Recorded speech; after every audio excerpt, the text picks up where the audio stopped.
Welcome back to the show. I'm Jason Etier. Today we have a very special guest host with us, Nada Ahmed. She's here with us because Lara is in Hawaii. We're all jealous of her, but I'm glad to have a guest host here. Nada, why don't you briefly introduce yourself? Yeah, hi. I'm really excited to be here. I'm a big fan of this podcast, and it's an honor to be able to host it today. I am an innovation strategist. I worked most of my career within the energy industry, within cleaner technologies, but also traditional oil and gas.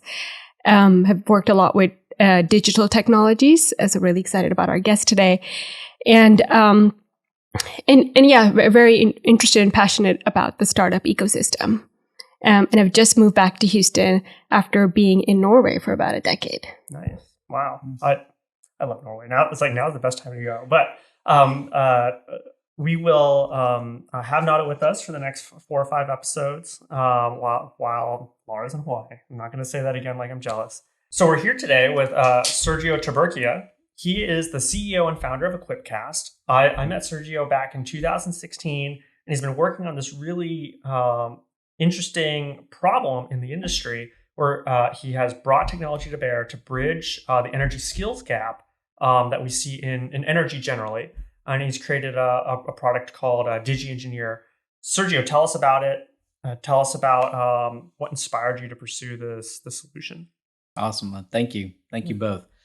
So going back some time, I worked for Rolls-Royce Gas Turbine Systems, and we had a predictive equipment health management technology for aeroderivative turbines. And what we did was that we had a service of smart people sitting in chairs along with technology to monitor the health of equipment. Then I was recruited to GE, same kind of service. And so what I saw was progressing is that companies needed help to understand the health of their equipment, the health of their assets, but you always had people doing it. And as we start looking into energy transition and everything that is happening, this is actually a very interesting decade that all this is going on because a lot of that subject matter expertise is retiring. Millennials aren't that interested in working in energy. Mm-hmm. And there's a lot of boots on the ground work that you have to do to produce energy, whether it's hydrocarbons or low carbon energy. And so what we've done is that the next crisis is actually talent, it's actually skills. So plugging in that skills gap, because what good is it, whatever kind of energy you have, if you don't have people to be able to manage it, operate, and produce it? So our platform, our technology, what it does is that we digitize your subject matter expertise. So Jason, let's say you're a production engineer or reliability or mechanical engineer. We take your knowledge, couple that with the equipment and with our generative AI, and actually take that into our platform or technology, and it actually understands not just the overall health of an asset, but actually gives you advisories and novel content based on the equipment parameters as if you were actually monitoring and looking at it itself. So it's a new way to actually operate or manage or produce energy. And so we're calling those Digi Engineers because it's a digital engineer. And so Digi for digital and engineer for engineers. Yes. Yeah. So just a question there, if you could break it down for us, how do you take Jason's knowledge? I have zero knowledge. Let's be clear. Yeah. How do you put it? How do you need a person? So we've already digitized a lot of kinds of different engineers. And so it depends on the asset that you're operating with. Yes. But let's say Jason's responsible for managing whatever kind of energy asset. And it's within a certain geographical area. So let's just say it's Texas, South Texas or West Texas. And based on the data, the operational data, Jason understands when certain things happen, the weather affects this or temperature, vibration, all this affects this. So as we talk to Jason, we take that knowledge, we have a proprietary algorithms and modeling capabilities that we match that with the asset itself and take that knowledge and put it in. So when we go live and we're connected and bringing all the data from sensors and everything else, Jason's knowledge of that asset area vibration, weather, temperature. When those parameters start to happen, the platform will understand that and learn it over time. And if you're a field operator, you're not going to have Jason's knowledge necessarily, but you'll have a lot of knowledge. And if you're a new person that started working, so now all of a sudden I've captured Jason's knowledge, you're new, boots on the ground out in the field. And when all those parameters happen, all these recommendations will say you should do X, Y, and Z to fix this problem. And not only that, but why it's happening. Yeah. So I'm an engine person, and I did jet engines back in the day. Right. But so I'll use a terrible engine example. I have an old 91 Toyota that has a radiator that sometimes goes up and down. And you look at that and go, what's going on? Why isn't it just sitting at average where it's supposed to be? And I, Jason the engineer, know, because it's my crummy old car, that I'm out of radiator fluid. That's what it's telling me. And if I don't put more fluid in soon, I'm going to get a bad head gasket, and I got to go in and repair the thing. That'll be terrible. There's nothing on the dial that tells you your problem is your radiator's out of fluid. But I'll tell you, I ran straight to the gas station and got a funnel and filled it up, and it stabilized things. But that's kind of that next level of expertise. And yes, and I know this because I broke my car at one point where I did let the radiator fluid completely run out. It's your years of experience, it's right? Experience, exactly. It's that experience and yes. understanding that these systems are kind of interconnected, and there's a symptom, but the symptom doesn't tell me exactly what it is. And because I know my car has this finicky problem, I know exactly how to fix it. Yes. And that's kind of an oversimplified example for a cheap asset. But that's a very good example. So if I buy your car, it goes away, right? Because Jason, you went to Hawaii. Finally. So here I am driving his car, but now I can capture it and have it and know the operational parameters and understand that I need to put radiator fluid in it. So then do you have these engineers working for you who come in and look at the data? How do you work with them? So we take the operational data from a company itself, and we work with their engineers, and then with our folks, and then digitize that into the platform and our modeling capability, and then it goes live. And so we actually learn, we can do it both greenfield and brownfield. So if it's a greenfield project, so we take the OEM specs of the equipment, so if you look at an asset for oil and gas production asset, for example, there's a lot of different manufacturers. That's a lot of knowledge to know. So we have a way to understand all the different OEMs and the parameters. We've done this lots of times because that's the one thing. Have you ever done this before? Yes, we have. Have you done it with real data? Yes, we have. And so that's a lot to know. Valves, flow lines, motors, weather, everything else. So we can capture that and then go, like if it's green, and then go from there, and the platform will learn over time itself. If it's brownfield, then we have all the historical data, and we'll, if it's a year, 6 months, 2 or 3 years, that's all we need. Maybe a year at the, we don't need to go further back, but we can. So we take that operational data and bake it into our neural network and modeling capabilities. Is that? So it's a digital twin. Would you say that's one aspect of it? Well, it's like a digital twin of the brain of the person's brain. Like that's not just the equipment. So layered on top of the machine. Layered on top of the machine. Yeah. So now you can operate with fewer resources. Yeah. Right. A lot fewer. And I think one of the things I've seen you talk about before is like you can kind of take one person and it's like a force multiplier of an operator, right? Yes. It's like you can have them do the work of 4 people now, exactly. Right? Yes. So tell us about how you figure that out, and what that means ultimately for your customers. That's a great question. So the way that kind of works in 2 ways. So if you think from operating an asset, you have people out in the field, and then you have like your operations control center, and you have people looking at it. So we digitize and engineer. So if you're out in the field, you'll have a production engineer. You can have a data scientist in your pocket.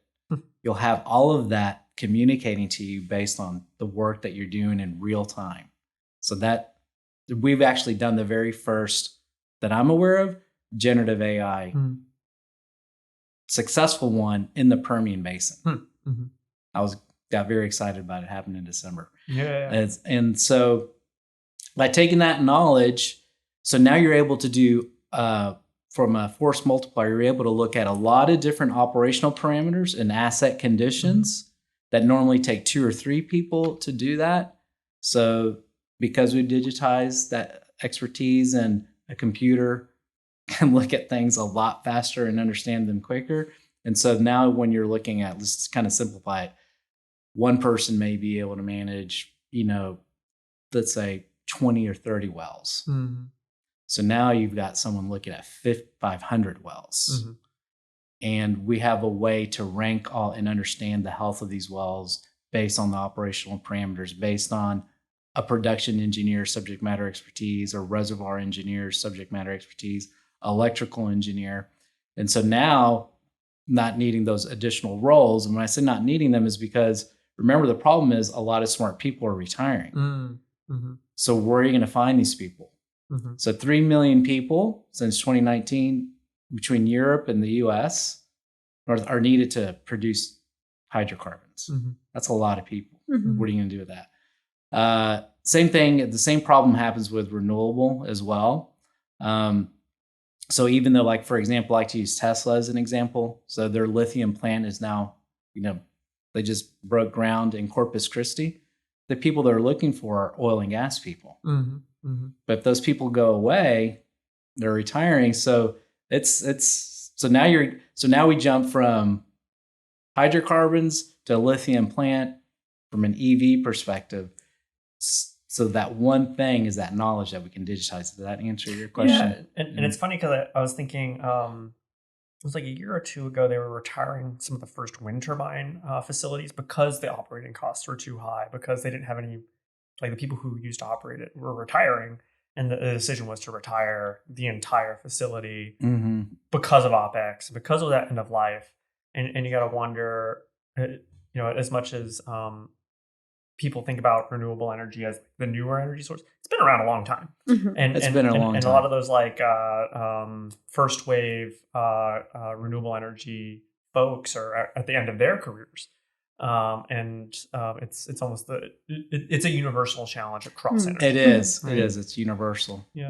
And I guess what you're saying is it's not replacing AI is not replacing resources or the workforce today. We're bridging and filling in that gap that's leaving. And how do you get people, to come to this industry? And not everyone wants to work outside.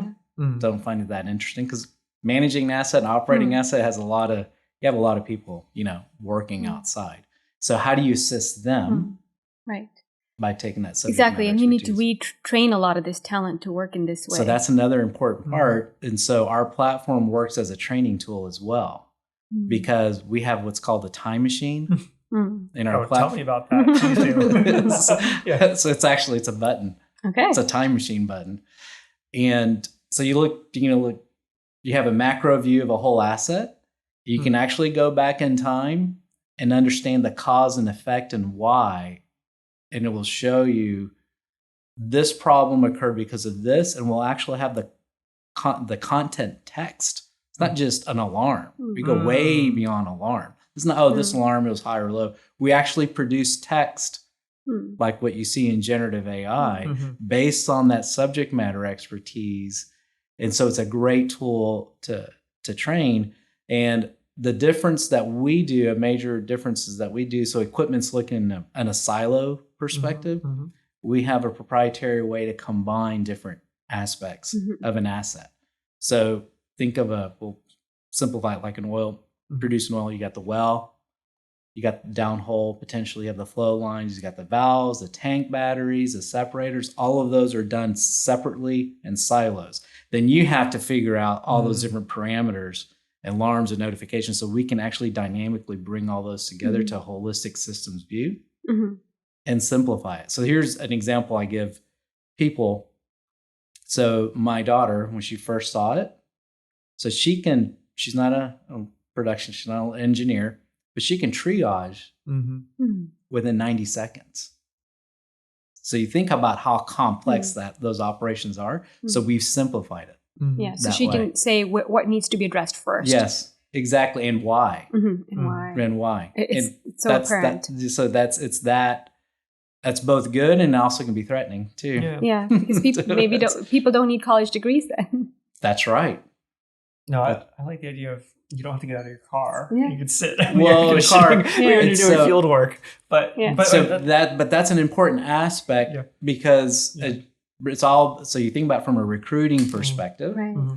So you don't want me managing the asset, right? Mm-hmm. You know, or my daughter, or maybe Jason. Yeah. But this data and everything that they're seeing in front of the subject matter expert, it goes way beyond. You know, so they actually know, and it's really good for them. And I think that the other thing that's maybe less obvious is like when you're in the field, there's a lot going on. A lot. And sometimes when it's hot and you're tired and things are dangerous, it doesn't mean you're necessarily making the best judgment calls all the time because what your brain is prioritizing on is kind of what your body's telling you is the most important thing. And in some ways, that is why it's good to extract and have decisions made by someone else. And that's why you have a control room situation, right? Where you have the a control room. The field guys are working on a team. But now if you can make those cycles faster and better, like you're going to get more repeatable decisions and quicker. Right? That, yes. And then even in a control room perspective, you get alarm fatigue. Oh, yeah. Yeah. Tell us about what that means. So normal alarms are high and low parameters, right? That's it. And you have hundreds or thousands of them. So how do you actually know which ones you need to focus on? So we can automate a lot of that process in itself. Some companies do virtual field visits through their SCADA system.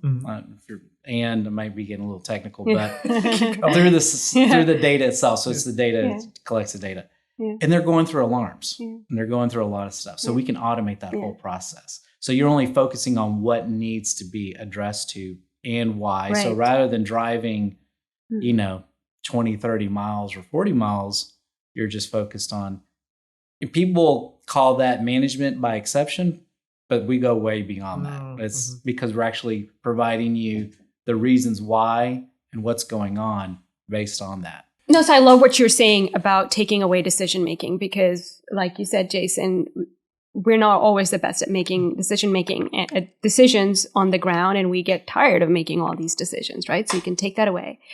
Or we assist in that. You can assist in that, and you can maybe take away a lot of decisions that they don't need to make. They can be automated. Right. So I was thinking, you've now been around since 2016. You said about 7 years. True, but yes. The platform has been around even longer. No, is that what you're saying? No. So it's. Go ahead. No, so my question was, could you talk to us about, your journey when you started, Absolutely. What you had and what you have now, and what were your first customers like, and what were you serving them as a product, and what do you have now as a product, how that has evolved? Okay, great question. So I founded the company in 2016, but it took me 2 years to find a team to actually build the platform. So now we're going to 2018. So I naively thought, because I have this great experience, I thought from Rolls-Royce and GE and Silicon Valley, that here's an idea, I can get you to invest some money to do it, and we'll go off. And it doesn't work like that. So I was very fortunate. I met a great team, and they were open. They wanted to do something for sweat equity, and so it took us a couple of years, or a year and a half, to build a platform. So the platform itself, the early beta stage was around 2018, but then it really wasn't until about 2019 that we started talking to potential customers and stuff like that. Then obviously, COVID hit, so that kind of had an impact on stuff, but that didn't stop us from working. And so our original focus was obviously simplifying operations and everything else, but the whole part of digitizing subject matter expertise has always been there from the very beginning. But it was kind of hard for people to want to think about it in that way, because that's accelerated a lot, you could say, because there's the big need that everyone talks about is talent. And we've been hearing that for 20 years. Talent. Well, actually, this time it is different. because I guess you want to call them baby boomers and stuff like that. They're actually retiring. Mm. So all that knowledge is going away, and it's hard to find good people. There's a lot of turnover in the industry. I go to Midland a lot, and one of the number one complaints or challenges is like, we have a lot of turnover. It's hard to find good people.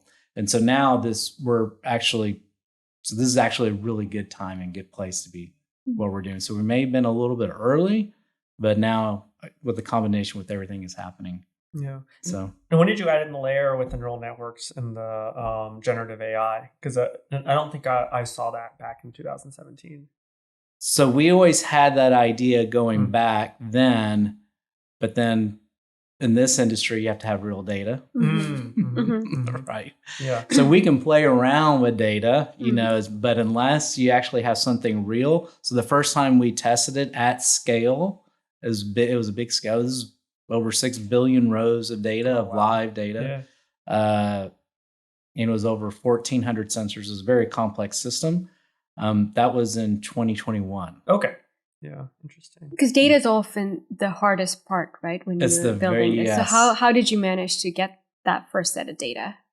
I was very fortunate. The executive team agreed to let me have access to this. This was $15 billion worth of throughput every day going through our platform. So we were connected to what I call the cash register. So it wasn't only the pumps and the valves were actually connected to the meters. Oh, they were all watching. Yeah. It was all, so I was very fortunate that this executive team allowed me to get access to it, because that's the hardest part. That they saw the value in it. Right? Yes, and that's what's important. That's what's important. Yeah. And so that was in 2021. And then what were you able to do with that data? Well, so we tested everything. So that's where we digitized control room operators. We digitized mechanical engineers. We digitized reliability engineers. So that's where we're able to really test it. One thing that I always kind of clarify with folks is that our full stack technology is ours. We don't use an Amazon or Azure neural network or anything. It's all our own technology stack, which is different, because if you're going to do something in Google or Amazon or Azure, it's build your own with their stuff. But ours is independent. So we're independent because we can work both in a hybrid cloud situation. We can work on-premise 100% in the cloud.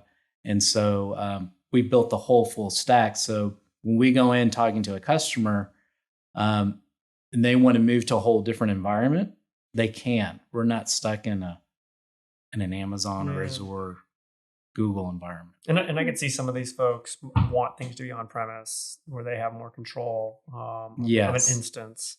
Yes.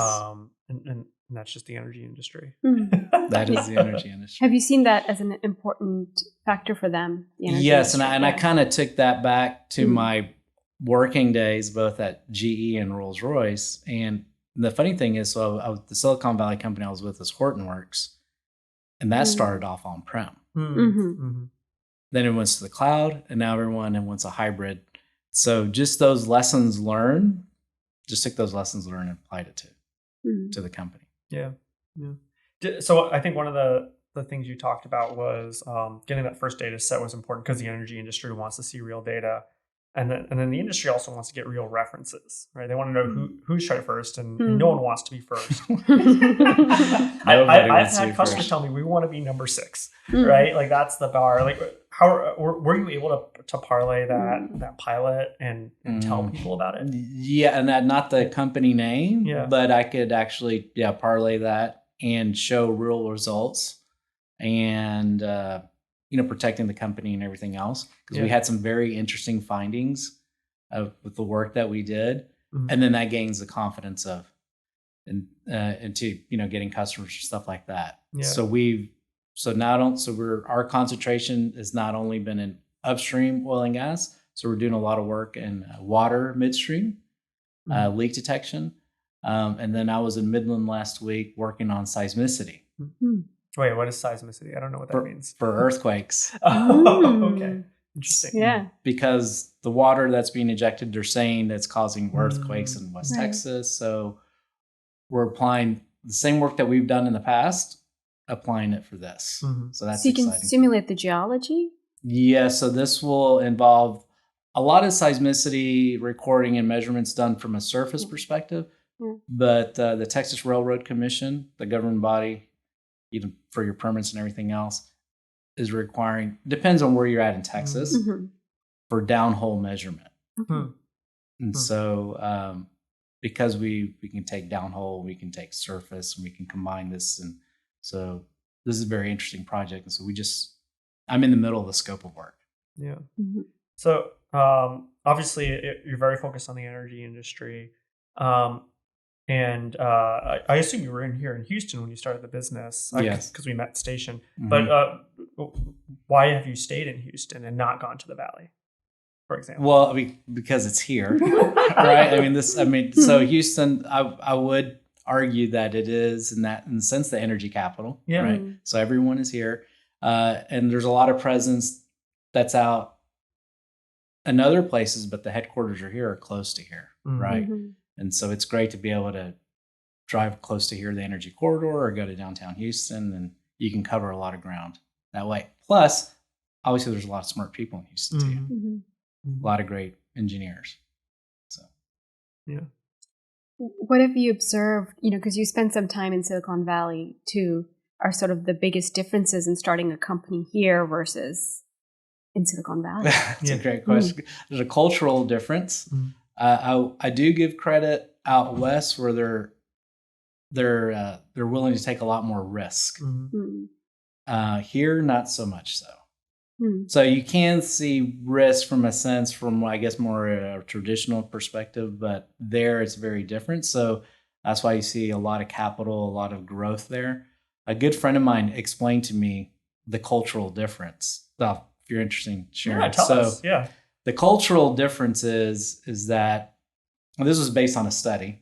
So this goes back as Houston's more of an application city, town, and where you have a lot of smart people and they're used to looking at data. So when you present data to them, it's like, well, I see that all the time, right? We're out west, it's invented. They invent things here. We'll invent a new way to heart transplant or way to drill a well. But out west, they're inventing, new software, new neural network, all kinds of technology. So when it's presented to you, there's a different level of appreciation of it. But when someone sees it here, it's like, oh, that's not a big deal. I see that data all the time. Well, do you know how hard it was to do that and to simplify it? It's kind of like when people, I don't know if you remember when the iPad launched.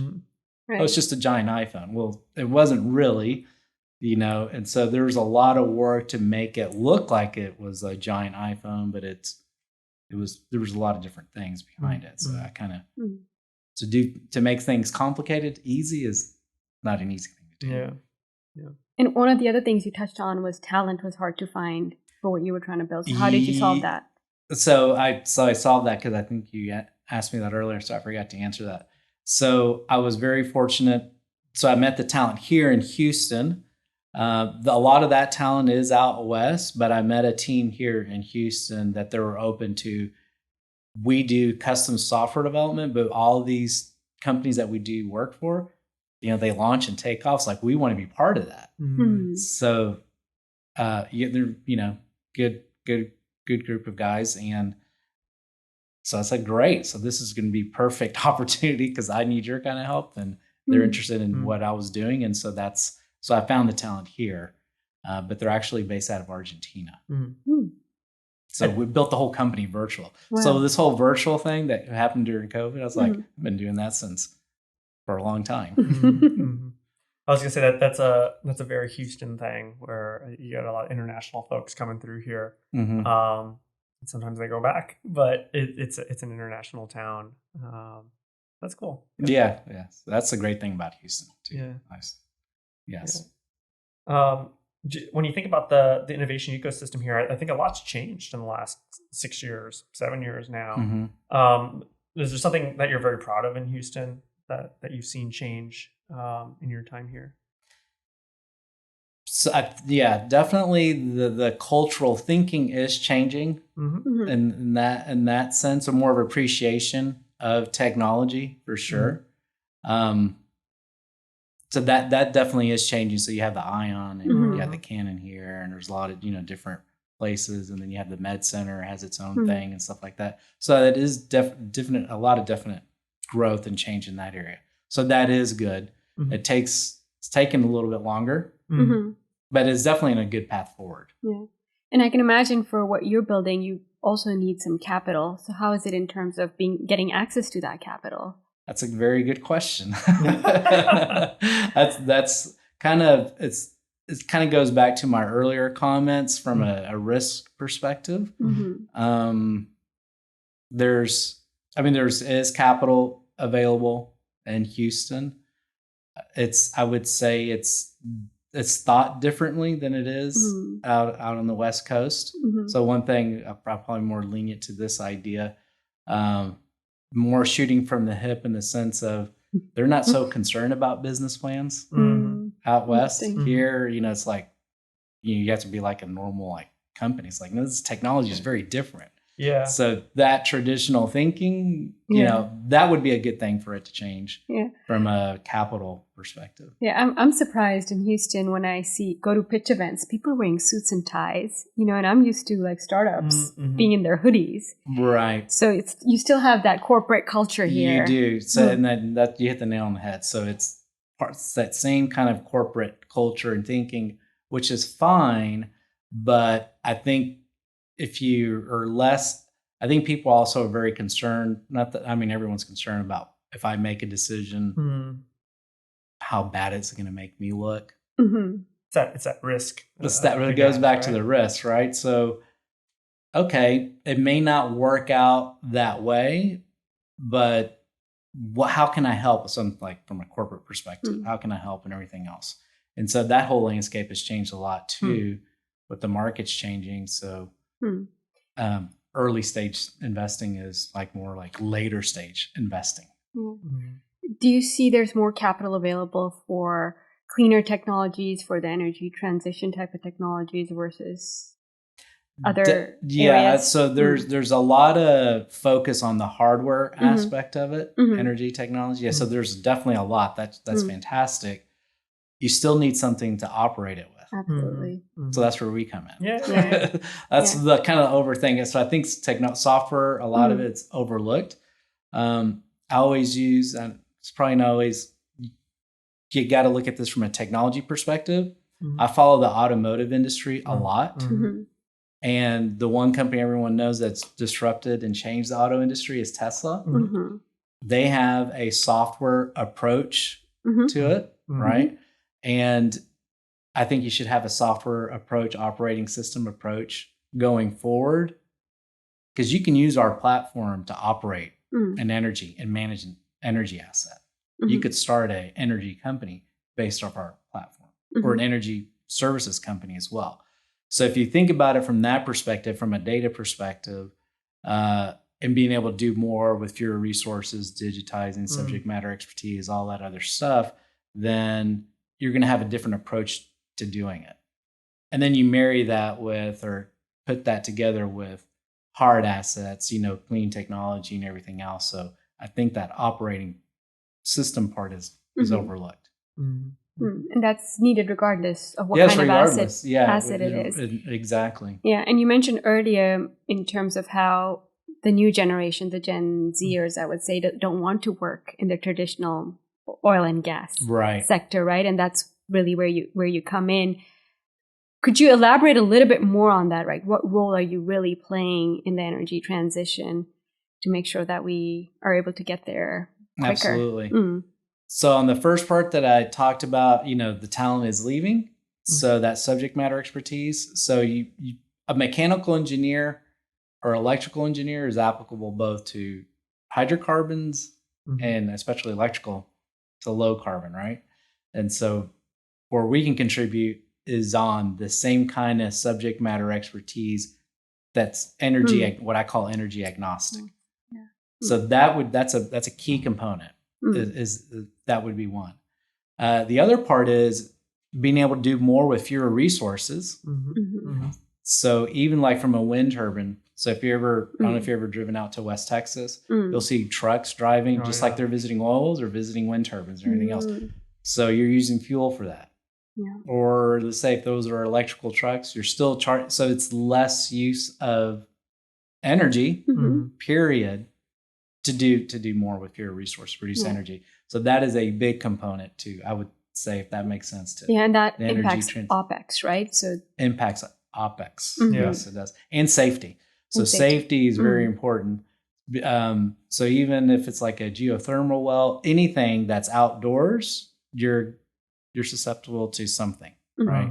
And so obviously, so safety is a big impact too. And so that's an interesting thing to click on, right? So the question is, would we have had another Macondo if it was equipcast, right? Like that's the hypothetical you can play here, where you have your digital engineers now preventing catastrophic challenges, right? That is where you will have the most invisible climate impact, because no one sees the accident that doesn't happen. Right. That's right. So it's funny that you bring that up, is because this person's a lot more than engineer. So he was the vice chairman to help prevent that.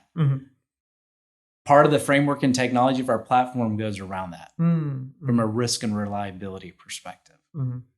So that would have been great. Obviously, I mean, you can get that data and kind of play with it and stuff like that because it's publicly available. And there's a lot of different facets, but understanding a holistic view overall health, both topside and subsurface. Yeah. So we can combine that together. But yeah, that would have been interesting. Yeah. But it wasn't the right time. So it was 15 years ago or something, right? So the technology just wasn't technology wasn't there. Yeah. And so now going forward, so you look at wind farms too, that goes offshore. So a lot of that offshore experience. So there's another skill set right there. Yeah, so absolutely. to digitize that and be able to operate and manage something, and then you have what you couple weather. So one thing that we're able to do is actually bring in weather, not just for weather's sake in our platform. How is weather affecting the asset, and what you should do to prevent, a problem or an issue, or what problems or issues it's causing. So we've actually done that where the weather was affecting a valve and you don't have weather sensors. So we used ambient weather. How it was affecting the valve, and it was trapping crude in a pipeline. And you have to understand when it's getting hot, the valve does this, and you have this much of throughput of crude. That takes an expert to know and do that. So we digitize that. Right. So these are very complex systems, and then we're helping them simplify this.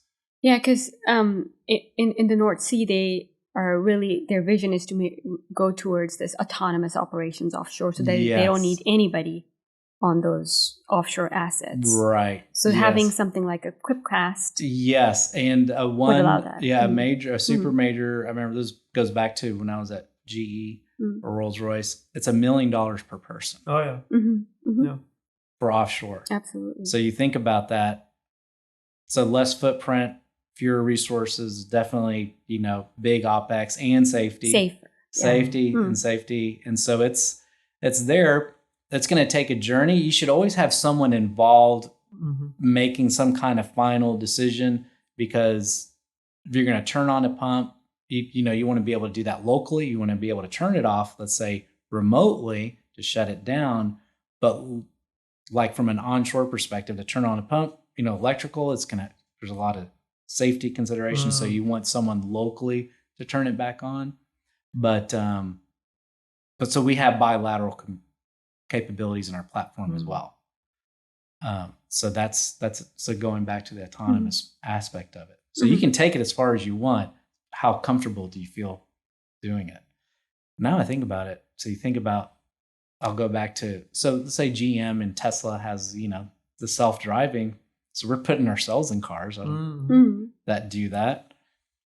That's kind of interesting when you think about it like that. We're putting our own lives, even though I know we can hit the brakes and get the steering wheel and change the course, but we're already actually living with it when you think about it. And the key input here is you're still the one who turns it on. you're still the one telling it where to go. Right. And that's where the person in the loop needs to be there to take control when they need to and still direct the desired outcome. Mm-hmm. Right? Mm-hmm. Exactly. Yeah. Exactly. So what do you think you need now? You have your platform, you've done a few pilots, and you have some use cases and some customers for equipcast to really take off. What do you think you need now? I bet you he's going to say money. That's what it's going to be.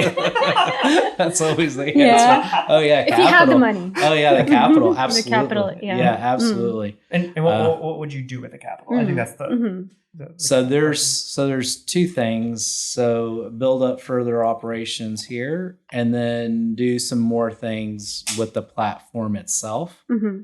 And the journey that we have going with our platform is our product roadmap. I'm not going to talk about it here, but it's very interesting. That it would take us to the capability that if you're let's say we're going to start an energy company, or you're some service or something like that, without our involvement, you would be able to do this yourself. And so that you start looking at scale. Mm-hmm. And so there's a lot of potential there from that aspect. A lot of it, the majority of it, would go to the further product roadmap.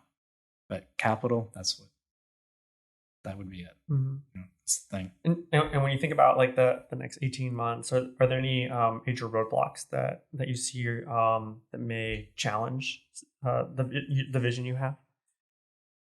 Well, there's nothing technical challenge for us.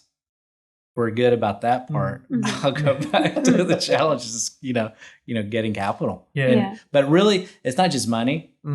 It's about, okay, how are you going to contribute as an investor or as capital? Yeah. And do you share the same vision and everything else you're going to get on board? So it's not just, here's a check. And so it's got to be, So capital to be able to build, but what about getting the customers on board? Customers on board as well. That's obviously very helpful. That can help with that aspect because, it's beyond, you need a team to do that, obviously. But yeah, so that's where the capital, as well as the smart capital or good capital. In that So it doesn't have to be the traditional venture capital. It could also be customers supporting the growth of the company because they need that, right? So let's go back to your question or your comment from a cultural perspective. And I don't remember if it was before we started talking, or you said, oh yeah, we want to be the sixth customer. Okay, be the first or second. Yep. And if you really want to change and you really want to adopt technology, don't be so scared. Yeah. Because the impact is so little to test it. I mean, and you get to innovate as an operator or producer or server, whatever, with very little disruption to your day-to-day operations. And it's literally harmless. So it's going especially back because you can always interrupt the system essentially. Yeah, and so we do everything. We do everything in parallel, so we're not disrupting your operations. A lot of what we do requires no capex, so you can actually test it. Like our first, test, I was telling you about, I was very fortunate. There was no capex, yet we were able to do all of these things, and so that would be the other good thing to change. And if you want to help in that.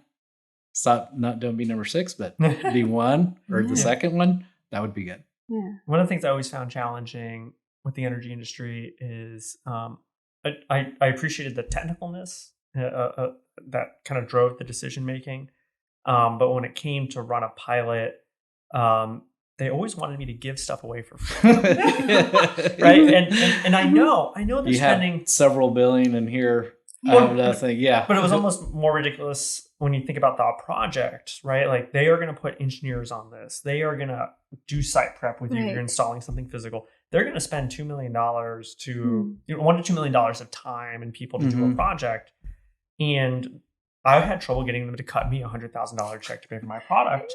And I said, this is. And you're not making any money. I'm not making money on that. Yeah, you're just covering your costs. I'm investing $2 million in my NRE too. But I need to show my investors that you're willing to pay.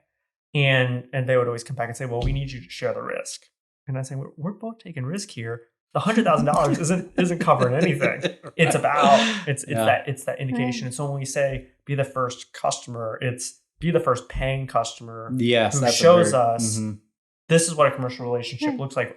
This is how we monetize the NRE that we're both putting in on both sides. Yes. Right. And I think that's challenging. I fully appreciate the desire to like take on risk together in a kind of joint perspective, but sometimes that the need to like have the pie evenly split ignores the very real risk of not being able to finance the relationship longer term. Absolutely. If that makes sense. Like there needs to be a way to kind of show outside other customers, other investors, that there's a real sustainable commercial relationship here. That $100,000 is an investment in that future relationship. Exactly. But that's sometimes hard to explain. It's very hard to explain. Yeah. So we go back to culture. So that's, it's like we're not set up always to do something for free, right? And I think because we have access to a lot of free software. Oh, so you're a software, so you should be able to do it for free. You can find free stuff on your phone. Yeah. I mean, even GPS is free. Yeah. Right. On your maps. Yeah. So, but not. That is a very hard. That is changing a little bit. I guess the good part, if you're working with a larger company, as part of their ABCs, their anti-bribery and corruption. So, hey, you have to pay for it, right? Because we're not doing you some favors. Right. And so maybe that can be applied with everyone else too, perspective. But do you find that it's sometimes easier to get the smaller players on board because they are willing to take the risk? You can talk to the right stakeholder and get through their bureaucracy a lot quicker. Yes. Yeah, that absolutely. That's why I've been spending a lot of time in Midland. I love going to Midland. And people are great there. And I was just there, last week. And I'll be going back again in the next 2 or 3 weeks. Meeting with a CEO of a company, energy company, smaller. He's like, I understand 100% what you're doing.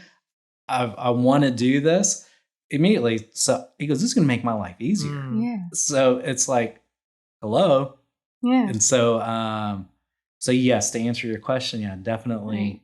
And the funny thing is, it's kind of like the tail wagging the dog. Then the much larger ones will say, well, how are they able to do this and that and everything else? With fewer resources, they're doing something different, and then it potentially maybe will go upstream, to the much larger companies. Yeah. And that's just the way you have to sell the early adopters. And the big guys didn't get big by taking a lot of risks, right? In many ways, they were patient. So that's why they want to be customer number 6. Right? Okay, right. Yeah, they want these smaller operators to take all the risk, and then they can be number 6. Yeah, they can be number 6. Yeah, and you can spend a lot of time, a lot of cycles with the much larger ones. Oh yeah. So it can be good, or not so good. Yeah. Did you? Is there so the thing is with energy is a small energy company is still huge. Yes. If you were to give a recommendation to entrepreneurs out there. What's a good size of company or size of team to work for? I don't know if there's a benchmark on revenue or headcount, but what have been your findings for adoption? So, $500 million, that's a small company. It's a small company. Right. Yeah. That's the fun part when you're talking to investors. Yeah. We're working with smaller ones at $500 million to $1 billion. It's like, that's small. Yeah. In our world, it is. That's the fun part. Yeah. So my recommendation is definitely, I made the mistake early on because I came from large companies, and our customer base for large customers. And I spent a lot of cycles. So really, I would recommend working with smaller companies. Absolutely. In that range.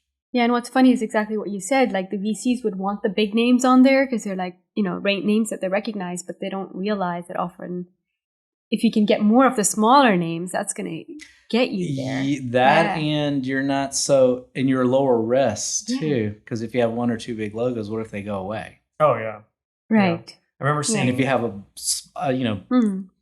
5 or 6 or 7 smaller ones, then you're less risk. Yeah, you're more diversified. When when I was doing my gas turbine business, we had a few other competitors doing gas turbines out there. And I remember one of them went out of business because 88% of their revenue came from Shell. And Shell at one point decided to divest their shale assets. Company went out of business.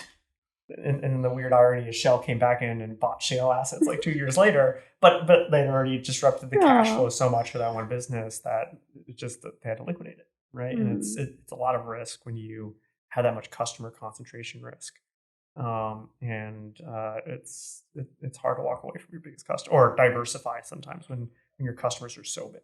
Right? Yes, and there's a lot.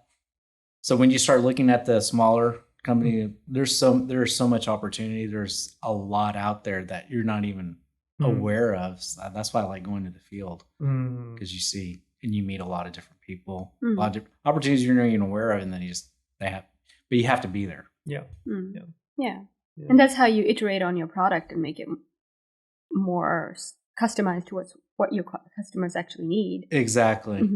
And to kind of go to that, so started on production. So we do water midstream, leak detection. So that's very exciting because that's an important aspect. So from an environmental perspective, obviously produced water and understanding a whole network of water pipeline systems. And the good thing about water pipeline systems, that's less trucks that are hauling water. But then the problem is, okay, we want to make sure we're not having any leaks. And so, like I think I mentioned that earlier, so we've done leak detection, engineer, and understanding those facets and where do you go and where do you drive to, and rather than doing your rounds of several hundred miles, you have different people looking for things, and so now you can be able to get to pretty close to proximity where that leak is at. In the middle of the desert.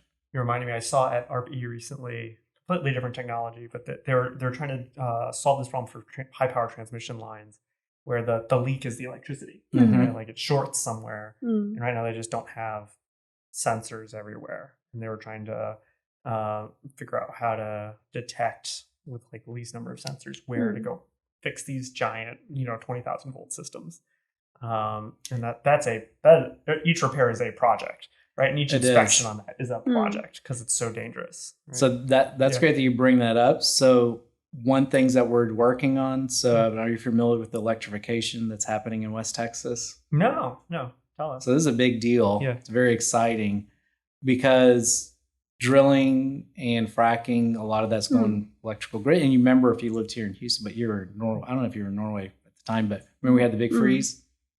So ERCOT is actually getting involved with operators because in certain areas within our grid, they're weak and has an impact on costs.